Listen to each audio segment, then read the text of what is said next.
નમસ્કાર મિત્રો, Gujarati student YouTube channel પર ફરી એકવાર આપનું હાર્દિક સ્વાગત કરું છું। આજે આપણે વાત કરીશું ગુજરાત પોલીસ કોન્સ્ટેબલની જે એક્ઝામ લેવામાં આવી તેની આન્સર કી જાહેર કરી દેવામાં આવી છે અને પાર્ટ એ અને પાર્ટ બીમાં કેટલા માર્ક્સ જોઈએ છે તેના વિશે પણ કેટલી વાત કરીશું। મેરિટમાં શું રહેશે તેની પણ વાત કરીશું। ત્યારબાદ કેટલીક બીજી પણ મહત્વપૂર્ણ અપડેટ્સ છે, તો વિડીયોમાં બને રહો અને વિડીયોને આખો જોવાનો પ્રયત્ન કરજો। ફોન કે કમ્પ્યુટરમાં બ્રાઉઝર ઓપન કરો અને સર્ચ કરો જીપીઆરબી, તેમાં જે પહેલી વેબસાઇટ આવે છે gprb.gujarat.gov તેને ઓપન કરો।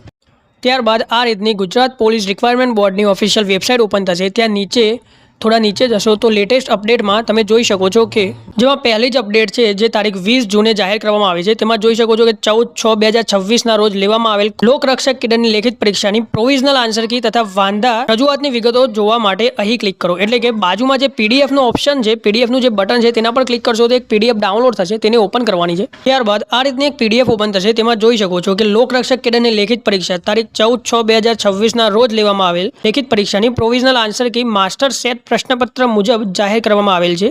ત્યારબાદ ઉમેદવારોએ પોતાના જવાબો માસ્ટર સેટ પ્રશ્નપત્ર સાથે સરખાવીને ચકાસણી કરવાની રહેશે। ઉમેદવારે પ્રોવિઝનલ આન્સર કીમાં જે જવાબની સામે વાંધા રજૂઆત હોય તેની સામે પોતાનો સાચો જવાબ સૂચવવાનો રહેશે અને તે જવાબના સમર્થનમાં વધુમાં વધુ 3 પાનાનો દસ્તાવેજ રજૂ કરવાનો રહેશે।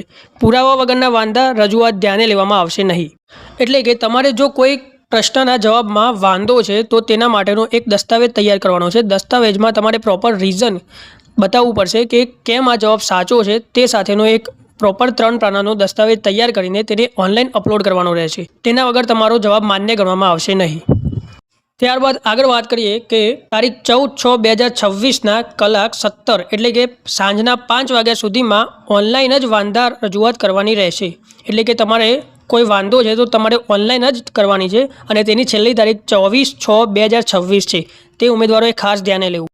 ઓનલાઈન સિવાય અન્ય કોઈપણ રીતે મોકલવામાં આવેલ તથા તારીખ સમય વીતી ગયા બાદ મળેલ વાંધા રજૂઆત ધ્યાને લેવામાં આવશે નહીં। ત્યારબાદ પ્રોવિઝનલ આન્સર કી ડાઉનલોડ કરવાની વાત કરીએ તો જ્યાં નીચે અહીં ક્લિક કરો, જે હાઇલાઇટ કરીને લખેલું છે તેના પર ક્લિક કરશો તો એક બીજી પીડીએફ ઓપન થશે, તે તમારી પ્રોવિઝનલ આન્સર કી ડાઉનલોડ થઈ જશે। ત્યારબાદ આ રીતની એક પ્રોવિઝનલ આન્સર કી ઓપન થશે, તમે આ આન્સર કીને તમારા પેપર સાથે સરખાવવાની છે અને ચેક કરવાનું છે કે તમારે કેટલા માર્ક્સ થાય છે।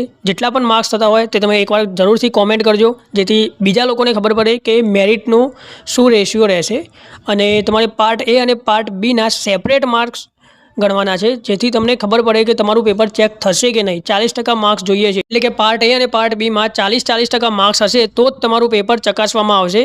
તે ઉમેદવારોએ ખાસ ધ્યાન રાખવું। હવે વાત કરીએ કે 40% માર્ક્સ એટલે કેટલા માર્ક્સ જોઈએ છે, તો પાર્ટ એમાં 32 માર્ક્સ અને પાર્ટ બીમાં 48 માર્ક્સ। જો તમારે પાર્ટ એમાં 32 અને પાર્ટ બીમાં 48 માર્ક્સ થતા હોય તો તમારું પેપર ચેક કરવામાં આવશે અને જો તમારે તેટલા માર્ક્સ ના થતા હોય તો અત્યારથી જ નવી કોઈ ભરતીની તૈયારી કરવાનું ચાલુ કરી દેજો, કેમ કે ઓછા માર્ક્સ હશે તો તમારું પેપર ચકાસવામાં આવશે નહીં। જો માર્ક્સ ના થતા હોય તો નવી કોઈ ભરતી જેમ કે જુનિયર ક્લાર્ક છે, તલાટી છે, અત્યારે જો નવી ભરતી આવવાની છે, વનપાલની, ફોરેસ્ટની જે ભરતી આવવાની છે તેની તૈયારી કરી શકો છો।